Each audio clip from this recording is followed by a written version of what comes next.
पटेल बृहन मुंबई महानगर पालिका virtual class की ओर से आप सबका हार्दिक स्वागत करता हूं।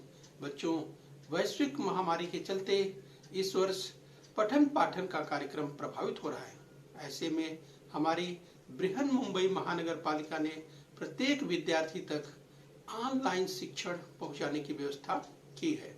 तो आइए बच्चों शुरू करते हैं। तो बच्चों, आज हम बात करेंगे कक्षा 5वीं की। यस बच्चों, तो स्क्रीन पर आप देख पा रहे हैं कक्षा 5वीं। यस बच्चों, परिसर अध्ययन भाग 2 की पाठ्यपुस्तक का फ्रंट पेज आपको दिखाई दे रहा है। यस बच्चों, आज हम बात कर रहे हैं परिसर अध्ययन भाग 2 यानी ईवीएस पार्ट 2 की हम बात कर रहे हैं। और बच्चों, आज का पाठ है 6वां पाठ, अश्मयुग पत्थर के हथियार भाग 1। इस बच्चों, stone age stone tools part 1 आज हम सीखने वाले हैं। तो बच्चों, जैसा कि हमने कहा, आज हम सीखने वाले हैं परिसर अध्ययन भाग 2 में 6वां पाठ, अश्मयुग पत्थर के हथियार। अश्मयुग पत्थर के हथियार भाग 1, stone age stone tools part 1। Okay बच्चों, तो मैं CS Patel virtual training centre MCGM Mumbai से। आइए बच्चों आगे बढ़ लेते हैं।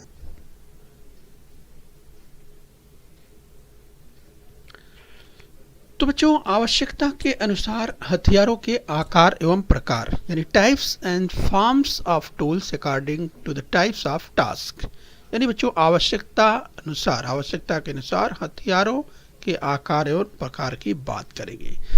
तो बच्चों, स्क्रीन पर दाहिनी ओर एक इमेज देख पा रहे हैं, राइट। तो इसके बारे में हम चर्चा करेंगे। स्क्रीन पर आप देखिए ध्यान से, जो आप देख पा रहे हैं, आपको एक वस्तु की बात करें। यस, जो पीले गोले में आपको एक वस्तु, चमकदार वस्तु दिखाई दे रही है, राइट। तो चलिए, किसी स्थान से आप जा रहे हैं और ज़मीन में समझ लीजिए चमचमाती हुई ज़मीन में घड़ी है, लेकिन थोड़ा दिखाई दे रही है। यस बच्चों, तो आप क्या करेंगे, उसे निकालने के लिए प्रयास करेंगे, राइट। ध्यान से सोचिए बच्चों। तो सबसे पहले आपका प्रयास क्या होगा? तो सबसे पहले आप प्रयास करेंगे उसे उंगली से निकालने का प्रयास करेंगे। यानी बच्चों, हम बात कर रहे हैं, स्क्रीन पर आपको पॉइंट आउट करके हम बताएं कि आप प्रयास करेंगे कि इसे आसानी से कैसे निकाल सके। अगर आप उंगली से निकाल सकते हैं, चलिए ज़मीन में थोड़ा दिखाई दे रहा है, थोड़ा ज़मीन के नीचे है, तो आप सोचेंगे कि चलो हम ज़मीन से यूं ही निकाल लेते हैं, उंगली के द्वारा कुरेद कर निकालने का प्रयास करेंगे। चलिए बच्चों, अगर उंगली से आप नहीं निकल पाया तब क्या करेंगे? तो आप दूसरा प्रयास करेंगे। इसके बाद कोई आसपास देखेंगे, कोई टहनी मिल जाएगी, कोई सूखी टहनी। यस, तो आप उससे सोचेंगे चलो उससे कुरेद कर यानी उससे खोद करके निकालने का प्रयास करेंगे। ये आपका अगला प्रयास होगा। तो जरा ध्यान से समझने का प्रयास कीजिए। यस, तो बच्चों क्या करेंगे, उस वस्तु को, चमचमाती वस्तु को निकालने के लिए एक और प्रयास करेंगे। अगर उंगली से नहीं निकला तो आप सख्त टहनी से निकालने की कोशिश करेंगे, जो कि आपको आसपास अगर मिल जाता है। अगर उसके बाद भी नहीं निकला, यानी उस सूखी टहनी से भी नहीं निकला, तो अगला प्रयास क्या करेंगे बच्चों? ये आसपास देखेंगे कोई नुकीला पत्थर, इस तरह की कोई चीज़ है क्या जिससे उसे आप खोद करके निकालने का प्रयास करें। तो नुकीला पत्थर खोजने का प्रयास करेंगे और उससे प्रयास करेंगे कि निकल जाए वो जो चमचमाती वस्तु की हम बात कर रहे हैं, जो दाहिनी ओर स्क्रीन पर देख पा रहे हैं, राइट। तो बच्चों, आपने देखा, जो प्रयासों की बात करें, पहले आपने उंगली से निकालने का प्रयास किया ये चमचमाती वस्तु को, उससे नहीं हो पाया तो आपने सख्त टहनी से कुरेदने का प्रयास किया कि उससे निकल जाए। उससे भी नहीं निकला तो आपने अगला प्रयास किया, नुकीले पत्थर से उसे निकालने की कोशिश की। और बच्चों, अगर उससे भी नहीं निकल पाया तब क्या करेंगे? तब सोचेंगे कि चलिए कोई लोहे की सरिया या कोई लोहे की इस तरह की वस्तु है, जो बच्चों लोहे की चीज़ जो कि ज़्यादा नुकीली होती है, ज़्यादा शार्प जिस होती हैं, तो आप लोहे की सरिया या इस तरह की कोई चीज़ जो कि मजबूत होती है, तो उससे आप निकालने का प्रयास करेंगे। तो बच्चों, इस तरह से देखा आपने। अगर प्रयासों की बात करें तो कई प्रयास आपने देखा, तो इससे ये पता चलता है कि मनुष्य जो है परिस्थितियों का उपयोग किस तरह से करता है। ये बच्चों, तो प्रकृति में उन तमाम परिस्थितियों का इसके पहले आपने देखा कि किस तरह जो है मानव निरीक्षण करता रहा और प्रकृति के अनुसार, प्रकृति में वो अपने लिए क्या उपयोगी पा सकता है, वह प्रयास करता रहा। और उसी प्रयास में बच्चों हम लोग आगे विस्तार से देखने वाले हैं कि आवश्यकता के अनुसार हथियारों के आकार एवं प्रकार की बात हम करेंगे, राइट। तो चलिए बच्चों, इससे पता ये चलता है कि कार्य की आवश्यकता के अनुसार साधन को चुनना पड़ता है, राइट। तो चलिए हम विस्तार से देखेंगे। इससे ये पता चलता है, इससे ये ध्यान में आता है कि कार्य की आवश्यकता के अनुसार साधन को चुनना पड़ता है, साधन का चुनाव करना पड़ता है। तो चलिए बच्चों, आज विस्तार से हम देखने वाले हैं अश्मयुग। तो बच्चों, आज के पाठ का जो उद्देश्य है बच्चों, आप स्टोन एज के बारे में जान पाएंगे, स्टोन टूल्स के बारे में जान यानी पत्थर के हथियार के बारे में जान पाएंगे। तो साधनों का चुनाव निम्नलिखित 4 बातों पर निर्भर करता है। The following 4 factors determine our choice of tools की बात करेंगे। तो बच्चों ध्यान से आप देखिए, हम साधनों के चुनाव की बात कर रहे हैं जो कि निम्न 4 बातों पर निर्भर करता है। और बच्चों पहला क्या है? साधनों की उपलब्धता। यस बच्चों, साधनों का चुनाव करना है तो सबसे पहले साधनों की उपलब्धता, यानी कौन से साधन उपलब्ध हैं। जिस समय आपको आवश्यकता पड़ी है उस समय साधनों की उपलब्धता आपके पास क्या है। दूसरा, न्यूनतम समय में न्यूनतम ऊर्जा का उपयोग, यानी बच्चों कम से कम समय लगे और कम से कम ऊर्जा के उपयोग के द्वारा आपका कार्य साध्य हो जाए, यानी आपका जो उद्देश्य है वह आपका उद्देश्य पूरा हो जाए। तो ये है दूसरा, जिस समय साधनों का चुनाव करते हैं। तो ये महत्वपूर्ण 4 बातें हैं। अगली बात है अधिकतम परिमाण कारकता, अधिकतम परिणाम कारकता, यानी जो रिजल्ट हो वो मैक्सिमम हो, अधिकतम हो, यानी जो आउटपुट हो वो बच्चों अधिकतम हो। यानी रिजल्ट क्या होना चाहिए? अधिकतम होना चाहिए। अधिकतम परिणाम कारकता की बात कही गई है। ये जब साधनों का चुनाव किया जाता है तो उसकी तीसरी बात है। और बच्चों चौथी बात क्या है? साधनों का उपयोग करने के अभ्यास द्वारा प्राप्त कौशल, यानी बच्चों साधनों का उपयोग करने के अभ्यास द्वारा प्राप्त कौशल। यहाँ पर बच्चों ये कौशल की बात हो रही है, स्किल की बात हो रही है, यानी साधनों का उपयोग करने के अभ्यास द्वारा प्राप्त कौशल। तो ये 4 बातें बहुत ही महत्वपूर्ण है जब साधनों का चुनाव करना पड़ता है। यस, तो आज हम विस्तार से देखेंगे कि आखिर में मानव, जब हम मानवों की बात करते हैं, प्राचीन काल के मानवों की बात करते हैं कि मनुष्य ने किस तरह से विकास किया, तो उसी कड़ी में हम देखेंगे कि साधनों का चुनाव किस तरह से प्राचीन काल के मानवों ने किया।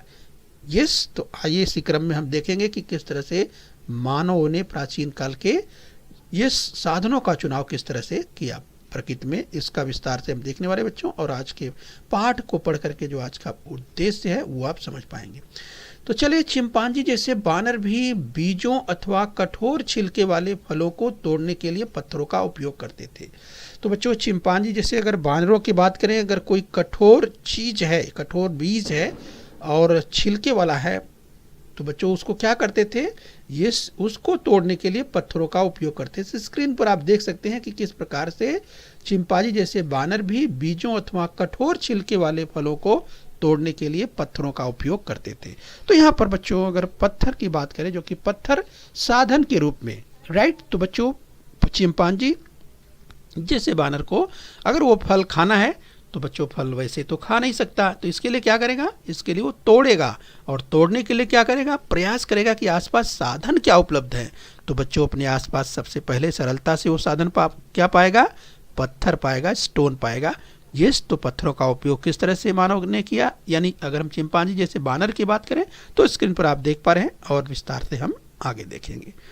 तो चलिए बच्चों, हम और आगे प्रयास करेंगे कि किस तरह से मनुष्य ने जो प्रयास किया, आपने देखा इसी भांति ढूह के भीतर चींटियों को पकड़ने के लिए टहनियों का उपयोग किया करते थे। मानव भी मृत प्राणियों की हड्डियों, पत्थरों, सूखी लकड़ियों और टहनियों जैसे साधन का उपयोग किया करते थे। यस, तो जो जानवर या मृत प्राणियों की बात करें, ये उनकी हड्डियों की बात कर ले, या पत्थरों की बात करें, या सूखी लकड़ियों की बात करें, टहनियों की बात करें, तो ऐसे साधनों का उपयोग मनुष्य अपने लिए किया करता था। राइट, तो ये ध्यान रखिए। आइए बच्चों, इस क्रम में हम और आगे बढ़ेंगे। तो स्क्रीन पर यहाँ भी आप देख सकते हैं बच्चों कि किस तरीके से मानव अपनी आवश्यकता की पूर्ति के लिए पत्थरों का, स्टोन्स का किस तरह से उपयोग किया करते थे। ये तो अगर चिंपांजी जैसे बानरों की बात करें, जो स्क्रीन पर आप देख पा रहे हैं, चिंपांजी जैसे बानर भी किस तरह से पत्थरों का उपयोग किया करते थे। आगे हम इसको और विस्तार से भी देखने वाले हैं।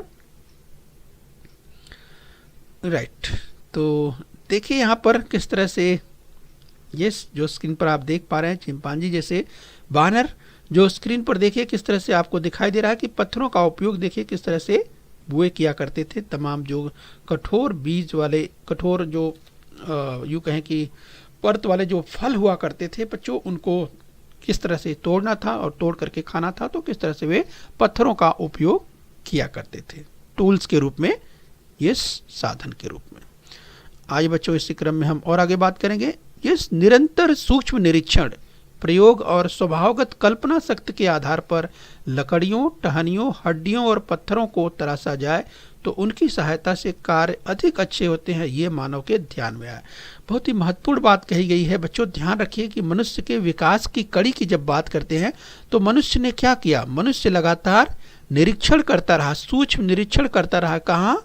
प्रकृति में वो देखता रहा है कि उसके लिए क्या क्या उपयोगी हो सकता है, और उसके लिए वो प्रयोग भी क्या करता था, उसके लिए प्रयोग क्या करता था। और मनुष्य की जो कल्पना शक्ति थी, इस अनुभवों के साथ ही धीरे धीरे वो बढ़ती चली गई, और इसके साथ ही लकड़ियों, टहनियों, हड्डियों, पत्थरों को अगर तराशा जाए तो उनकी सहायता से जो उसका कार्य होगा, यानी कार्य का जो आउटपुट होगा वो अच्छा होगा, ये उसके धीरे धीरे समझ में आने लगा।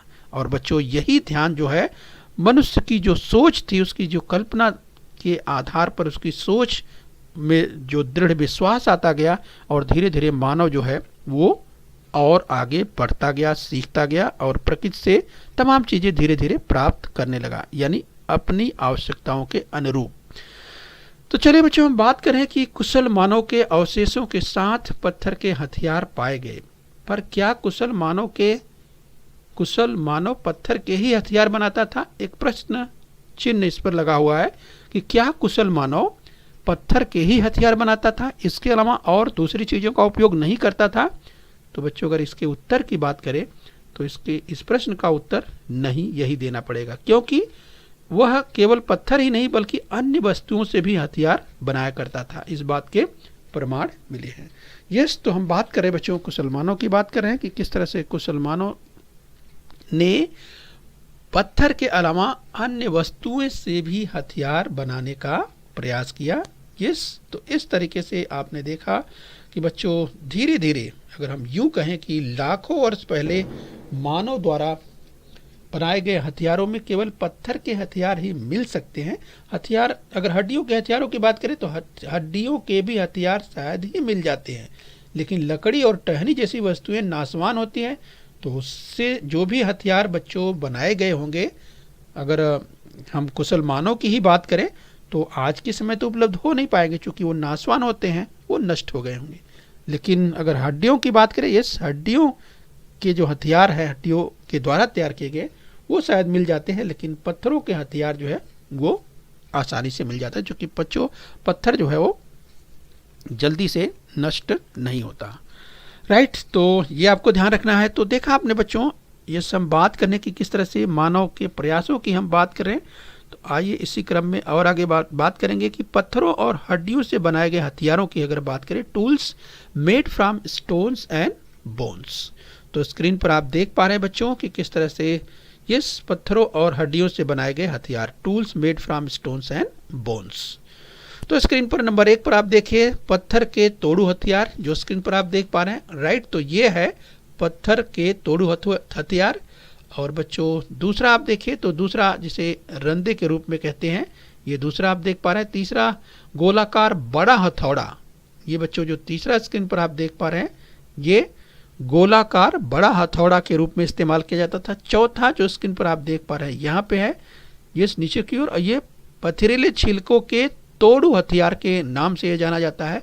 और पांचवा बच्चों ये देखिए हड्डी से बना हुआ सुआ, हड्डी से बना हुआ सुआ, ये 5वां क्रमांक आप देख पा रहे हैं। और छठा है बच्चों सींग का खनक, ये जो सींग जो है अगर हम बात करें तो सींग का खनक, जो जानवरों की सींग का इस्तेमाल किस तरह से हथियारों के रूप में किया जाता था। तो इस तरह से बच्चों अगर हम बात करें पत्थरों और हड्डियों से बनाए गए हथियार, यानी tools made from stones and bones, तो यहाँ पर बच्चों आप समझ पा रहे हैं कि किस तरह से ये हमने देखा कि कुशल मानव किस तरह से जो है हड्डियों और पत्थरों से बनाए गए हथियारों का उपयोग किया करता था। आइए बच्चों इसी क्रम में हम और आगे बढ़ेंगे और जानने का प्रयास करते हैं अश्मयुगीन हथियार की बात हम करें, स्टोन एज टूल्स की बात करें, तो जिस कालखंड के हथियारों में प्रमुख रूप से पत्थर के हथियार पाए जाते हैं उस कालखंड को हम अश्मयुग यानी स्टोन एज कहते हैं। राइट, पूछा जा सकता है बच्चों कि स्टोन एज क्या है, तो आप क्या बताएंगे? जिस कालखंड के हथियारों में प्रमुख रूप से पत्थर के हथियार पाए जाते हैं उस कालखंड को हम अश्मयुग यानी स्टोन एज कहते हैं। राइट, तो स्क्रीन पर बाएं देख पा रहे हैं, अगर हम पत्थरों की बात करें तो इस जो है पत्थरों का उपयोग हथियारों के रूप में, जिसे हम स्टोन एज यानी अश्मयुग कहते हैं। राइट, तो यहां पर आप ध्यान रखिए बच्चों, अश्म का अर्थ ही होता है पत्थर। अश्म का क्या अर्थ होता है? पत्थर यानी स्टोन। अश्म का अर्थ पत्थर या स्टोन इंग्लिश में इसे कहते हैं, तो ये आपको ध्यान रखना है। तो जब हम अश्मयुग की बात करते हैं यानी स्टोन एज, इंग्लिश में इसे स्टोन एज कहते हैं। राइट, चलिए आगे बढ़ेंगे बच्चों। हथियारों के आकार एवं प्रकार के आधार पर अश्मयुग का 3 कालखंडों में वर्गीकरण किया जाता है। राइट, तो स्टोन एज की अगर बात करें बच्चों, अश्मयुग की बात करें तो इसके 3 जो है कालखंड हैं, इन तीनों कालखंडों को हम देखने वाले हैं। तो चलिए, सबसे पहला जो कालखंड है जिसे पुरास्म युग कहते हैं यानी ओल्ड स्टोन एज कहा जाता है। दूसरा मध्यास्म युग यानी मिडिल स्टोन एज के रूप में जाना जाता है, और तीसरा नवास्म युग यानी न्यू स्टोन एज के रूप में जाना जाता है। तो इस प्रकार से बच्चों, जब स्टोन एज का क्लासिफिकेशन हुआ तो उसमें 3 जो वर्गीकरण है उसमें प्रमुख रूप से आप देख सकते हैं, जिसमें पहला है पुरास्म युग यानी ओल्ड स्टोन एज, दूसरा है मध्यास्म युग यानी मिडिल स्टोन एज, और तीसरा है बच्चों नवास्म युग यानी न्यू स्टोन एज। राइट, तो पुरास्म युग, मध्यास्म युग और नवास्म युग, इसे आपको ध्यान रखना है।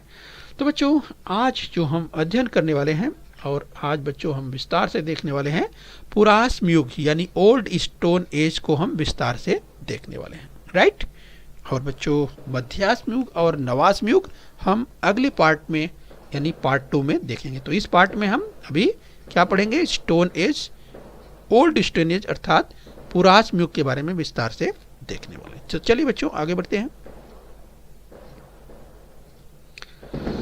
तो बच्चों, पुरास्म युग यानी ओल्ड स्टोन एज की हम बात कर रहे हैं। पुरास्म युग के कुशल मानव एवं सीधी रीढ़ के मानव, इन दोनों ने आघात तकनीक से हथियार बनाए। राइट, तो बच्चों अगर हम बात करें पुरास्म युग के कुशल मानव एवं सीधी रीढ़ के मानव, राइट, ध्यान रखिए इन दोनों ने आघात तकनीक से हथियार बनाए। तो बच्चों स्क्रीन पर आप देख पा रहे हैं किस तरह से पत्थरों का उपयोग आघात के रूप में, इस आघात के रूप में किस तरह से किया गया।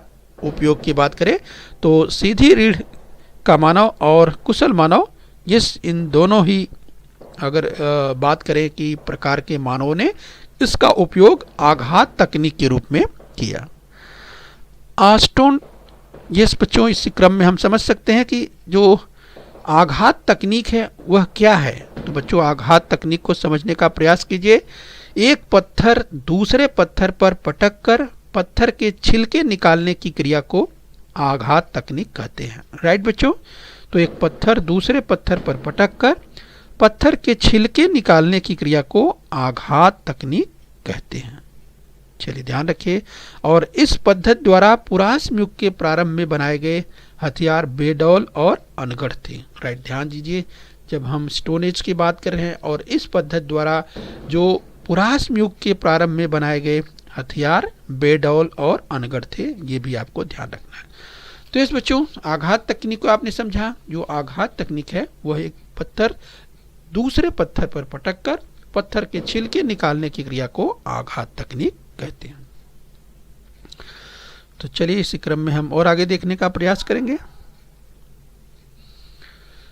बच्चों, कुशल मानव द्वारा बनाए गए तोड़ू हथियारों की अपेक्षा सीधी रीढ़ वाले मानव द्वारा बनाई गई हथ, कुल्हाड़ी और फरसा जैसे हथियार अधिक आकारबद्ध थे। राइट बच्चों, ध्यान रखिए, अगर हम बात करते हैं कुशल मानव द्वारा बनाए गए तोड़ू हथियारों की अपेक्षा जो सीधी रीढ़ वाले मानव थे, राइट, ये उसके द्वारा बनाई गई हथकुल्हाड़ी और फरसा जैसे हथियार अधिक आकारबद्ध थे। तो स्क्रीन पर आप देख सकते हैं बच्चों, जैसे अगर बात करें बड़े छिलकों से पुनः छोटे छिलके, यहाँ स्क्रीन पर आप देखें तो बड़े छिलकों से पुनः छोटे छिलके निकालना, इस तरह से यहाँ आप देख सकते हैं। या बच्चों तोड़ू हथियार, यहाँ आप देख सकते हैं। पत्थर का हथौड़ा यहाँ आपको दिखाई दे रहा है।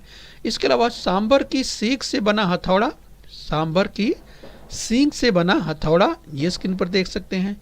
छोटे छिलकों से महीन छिलके उतारने की क्रिया जो है यहाँ पे आप देख सकते हैं। इसके अलावा बच्चों हथकुल्हाड़ी की बात करें तो यहाँ पर हथकुल्हाड़ी को आप देख सकते हैं जिसका उपयोग किया जाता था। तो यहाँ पर बच्चों समझिए कि सीधी रीढ़ वाला मानव हथियार बनाने से पहले मन में यह निश्चित करता था कि उस हथियार का आकार कैसे होना चाहिए। राइट, तो यहाँ पर बच्चों अगर मानव के विकास क्रम का अध्ययन इसके पहले हमने किया है और उसी क्रम में हम अध्ययन करते हुए आगे बढ़ रहे हैं कि किस तरीके से बच्चों जो सीधी रीढ़ वाले मानव की बात करें यानी होमो इरेक्टस की बात कर रहे हैं, तो बच्चों सीधी रीढ़ वाला मानव और बच्चों इसके पहले का जो मानव जो कि बच्चों कुशल मानव के रूप में जो जाना जाता था बच्चों, जिसे इंग्लिश में होमो हैबिलिस कहा जाता था, लेकिन उसकी तुलना में जो सीधी रीढ़ वाला मानव था बच्चों यानी होमो इरेक्टस था, वो जब हथियार बनाता था तो मन में निश्चित करता था कि उस हथियार का आकार कैसा होना चाहिए, यानी उसकी जो आवश्यकता है उसके अनुसार हथियार बनाने का प्रयास करता था। तो इस तरह से आप समझ सकते हैं कि कुशल मानव की तुलना में जो सीधी रीढ़ वाला मानव था उसकी जो सोच थी, उसकी सोच कहीं अधिक विकसित हो चुकी थी। आइए चलिए उसी क्रम में और आगे बढ़ेंगे। हथियारों में सुधार होने से सीधी रीढ़ वाले मानव के भोजन में भी अधिक विविधता आई, क्योंकि उसके लिए छोटे बड़े विभिन्न प्राणियों का शिकार करना संभव हुआ। अब बच्चों उसकी आवश्यकता के अनुसार जो जो हथियारों में सुधार होता गया, सीधी रीढ़ वाला अर्थात होमो इरेक्टस, जिस बच्चों उसकी जो भोजन की अगर बात करें, उसकी भोजन की अगर विविधता की बात करें, उसकी जो आवश्यकता जिस हिसाब से बढ़ रही थी उसी हिसाब से उसने प्राणियों का यानी विभिन्न प्राणियों का छोटे बड़े, छोटे तो करता ही था लेकिन अब धीरे धीरे उसके हथियार जो है इतने शार्प होने लगे कि अब धीरे धीरे वो बड़े प्राणियों का भी शिकार करने लगा था। यानी हम होमो इरेक्टस की बात कर रहे हैं, सीधी रीढ़ वाले मानव की बात कर रहे हैं। तो अब धीरे धीरे वो, अब अगर बात करें बच्चों की जो होमो इरेक्टस था यानी सीधी रीढ़ वाला मानव था, उसने जो है हिरन, खरगोश, जंगली भैंसा जिसे अरना कहते हैं जैसे प्राणियों का शिकार करना शुरू कर दिया था। तो आप समझ सकते हैं बच्चों कि अब बड़े बड़े अगर जंगली जानवरों की बात करें, जिसमें अगर जंगली भैंसा, अरना जो स्क्रीन पर आप देख सकते हैं बच्चों, तो इतने बड़े यानी विशाल जानवर की बात करें तो इस तरह के जानवरों का शिकार होमो इरेक्टस करने लगा था। राइट, परीक्षा में पूछा जाता है तो ये आपको ध्यान रखना है कि होमो इरेक्टस यानी सीधी रीढ़ वाला मानव बच्चों अब धीरे धीरे वह छोटे बड़े विभिन्न प्राणियों का शिकार करने लगा था, जिसमें आपको ध्यान रखना है हिरन, खरगोश, जंगली भैंसा जैसे प्राणियों का शिकार करने लगा था। तो चलिए बच्चों इसी क्रम में थोड़ा हम और आगे बढ़ते हैं। यस बच्चों, आगे अगर हम बात करें तो शक्तिमान मानव ने पत्थर के हथियार बनाने की तकनीक में अधिक उन्नति की। तो बच्चों होमो हैबिलिस के बाद हमने होमो इरेक्टस देखा और उसके बाद बात करें बच्चों निएंडरथल मैन यानी शक्तिमान मानव की बात करें तो शक्तिमान मानव तक आते आते बच्चों पत्थर के हथियारों की जो तकनीक थी उसमें और अधिक विकास हो चुका था। तो जहां आपने होमो इरेक्टस को देखा सीधी रीढ़ वाला मानव, उसने काफ़ी उस पत्थर के हथियारों में जो अगर शार्पनेस की बात करें बच्चों, तीक्ष्णता की बात की तो वहाँ पर किया, लेकिन शक्तिमान मानव ने यस उसको और भी अधिक सूक्ष्म किया यानी शार्प किया, यानी पत्थर के हथियारों को और भी अधिक कारगर बनाने का प्रयास किया। यस, तो हम समझ सकते हैं कि शक्तिमान मानव किस तरह से उसने जो प्रयास किया। और इसी क्रम में बच्चों बुद्धिमान मानव ने पत्थर के हथियार बनाने में तो बिल्कुल क्रांति सी कर दी और उसके हथियार जो है, अगर बुद्धिमान मानव की बात करें बच्चों तो उसने पत्थरों के हथियार जो तैयार किए उसमें बहुत ही पतले फल बनाने की तकनीक विकसित की और उससे सुई, छुरी, रंदा इस तरह, यानी बच्चों अब धीरे धीरे जहाँ पर हमने बात की शक्तिमान मानव की, कि शक्तिमान मानव के जो पत्थर के हथियार थे वो अब छोटे आकार के होने लगे थे, जिसके कारण उसकी जो तीक्ष्णता थी वो अब धीरे धीरे बढ़ने लगी थी। तो बच्चों यहाँ अगर थोड़ी सी हम और चर्चा कर लेते हैं, राइट। अगर हम यहाँ पर शक्तिमान मानव के अगर आगे की जो कड़ी में बुद्धिमान मानव की बात करें, तो बुद्धिमान मानव ने हथियार बनाने की जो तकनीक थी, परिसर का ज्ञान और अन्न प्राप्त करने की तकनीक में बहुत सारे जो प्रयास किए, और यही कारण था कि वो बुद्धिमान मानव समूह में झोपड़ियां बना के रहने लगा था। और बच्चों इस तरह से बुद्धिमान मानव आभूषणों का भी उपयोग करने लगा था, कलात्मक वस्तुओं का उपयोग करने लगा था। शंख हड्डियों और प्राणियों के दांतों से बनाए गए तत्कालीन मनके भी पाए गए हैं। और बच्चों इस तरह से अगर पुरास्म युग की बात करें, तो पुरास्म युग के हथियारों के अवशेष कश्मीर से लेकर के तमिलनाडु तक विभिन्न स्थानों पर पाए गए हैं, राइट। तो ये आपको ध्यान रखना है। इस बच्चों तो बच्चों आज के लिए इतना ही। बच्चों आगे हम पार्ट 2 में जब आएंगे, तो बच्चों थोड़ा सा हम जरूर आपको रिवाइज करते हुए, अर्थात हम बुद्धिमान मानव का अगर हम पत्थर के हथियारों के प्रयोग से आगे बढ़ते हुए मध्याश्म युग और नवाश्म युग हम लोग पार्ट 2 में देखने वाले हैं, राइट बच्चों। तो चलिए बच्चों आज हम यहाँ पर अभ्यास कर लेते हैं, आज तक जो हमने अध्ययन किया। आइए तो चलिए देखिए, सामने स्क्रीन पर एक कथन है और देखिए वो कथन सत्य है या असत्य। तो बच्चों जिस कालखंड में हथियारों में प्रमुख रूप से पत्थर के हथियार पाए जाते हैं, उस कालखंड को हम अश्मयुग कहते हैं। तो क्या ये कथन सत्य है? याद कीजिए, इसकी चर्चा हमने की थी। यस, तो आपको याद आ गया होगा। तो चलिए अपना उत्तर टैली कर लीजिए। यस, ये कथन बिल्कुल सत्य है, राइट बच्चों। तो चलिए आगे स्क्रीन पर एक कथन और देखिए। तो निम्नलिखित कथन सत्य है या असत्य? अगर कथन असत्य है तो उसे सत्य करके लिखना है।